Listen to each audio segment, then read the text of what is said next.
আগামী 24 থেকে 48 ঘন্টা রাজ্যে আবহাওয়ার তেমন কোনো পরিবর্তন নেই।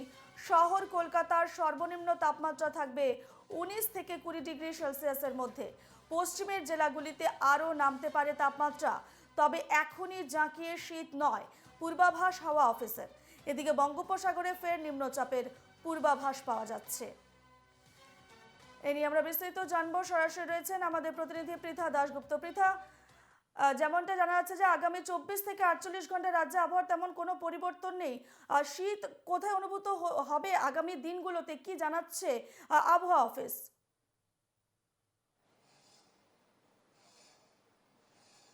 দেখো, ইতিমধ্যে উত্তরে হাওয়া প্রবেশ করতে শুরু করেছে এবং উত্তরে হাওয়া প্রবেশ করতে আপাতত রাজ্যে কোনো বাধা নেই। ফলত সর্বনিম্ন তাপমাত্রার পারদ কিন্তু নিম্নমুখী, এবং এই যে তাপমাত্রার পারদ নিম্নমুখী সেটাই আগামী 24 থেকে 48 ঘন্টা থাকবে। তাপমাত্রার হেরফেরের তেমন কোনো সম্ভাবনা নেই, এমনটাই জানাচ্ছে হাওয়া অফিস। তবে এই মুহূর্তে একটা নিম্নচাপের তৈরি হয়েছে বঙ্গোপসাগরের ওপরে। ভারত মহাসাগর থেকে সেই নিম্নচাপ অতি গভীর নিম্নচাপ হয়ে তামিলনাড়ু এবং শ্রীলঙ্কার দিকে এগোবে। তবে এই নিম্নচাপ সরাসরি প্রভাব ফেলবে না বাংলায়। নিম্নচাপ হওয়ার ফলে তামিলনাড়ু, শ্রীলঙ্কা, আন্দামান নিকোবর দ্বীপপুঞ্জ এই সমস্ত জায়গায় একটা বৃষ্টির সম্ভাবনা রয়েছে, কিন্তু সেটা সরাসরি বাংলায় কোনো প্রভাব ফেলবে না। ফলত এই যে শীতের আমেজ রয়েছে, জাকিয়ে শীতও নয় এবং উষ্ণ আবহাওয়াও নয়, অর্থাৎ ঘর্মাক্ত আবহাওয়াও নয়, মাঝামাঝি একটা মনোরম আবহাওয়া, সেটাই কিন্তু আগামী 24 থেকে 48 ঘন্টা অনুভূত হবে, এমনটাই জানাচ্ছে হাওয়া অফিস।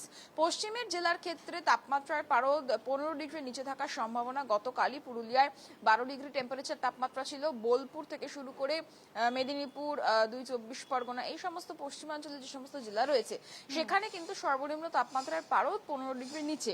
আর কলকাতাতে 18 থেকে 19 ডিগ্রির কাছাকাছি তাপমাত্রা থাকার সম্ভাবনা রয়েছে। ভোরের বেলা একটা ঠান্ডা ঠান্ডা অনুভব, এবং রাত্রিবেলাও তাই। ভোরের বেলা কুয়াশা একদিকে যেরকম পশ্চিমাঞ্চলের জেলা, অন্যদিকে কলকাতায় দেখা যাবে, তবে সেই কুয়াশার দাপট যেটা বলি সেটা দেখা যাবে না এই মুহূর্তে। দক্ষিণবঙ্গ ছেড়ে আমরা যদি একটু উত্তরবঙ্গের দিকে দেখি, সেক্ষেত্রে দেখা যাবে যে উত্তরবঙ্গেও মোটামুটি ভাবে তাপমাত্রার পারদ নিম্নমুখী। দার্জিলিং, জলপাইগুড়ি, কোচবিহার, আলিপুরদুয়ার এই সমস্ত জেলাতে কিন্তু তাপমাত্রার পারদ নিম্নমুখী, সেখানেও মনোরম আবহাওয়া, শুষ্ক আবহাওয়া। উত্তরবঙ্গে আবহাওয়া তেমন কোনো পরিবর্তন নেই। ফলত সামগ্রিকভাবে দেখতে গেলে উত্তরবঙ্গ এবং দক্ষিণবঙ্গ সব জায়গাতেই কিন্তু তাপমাত্রার পারদ নিম্নমুখী, তবে এক্ষুনি জাতীয় শীত নয়, এমনটাই জানিয়েছে হাওয়া অফিস। ধন্যবাদ পৃথা।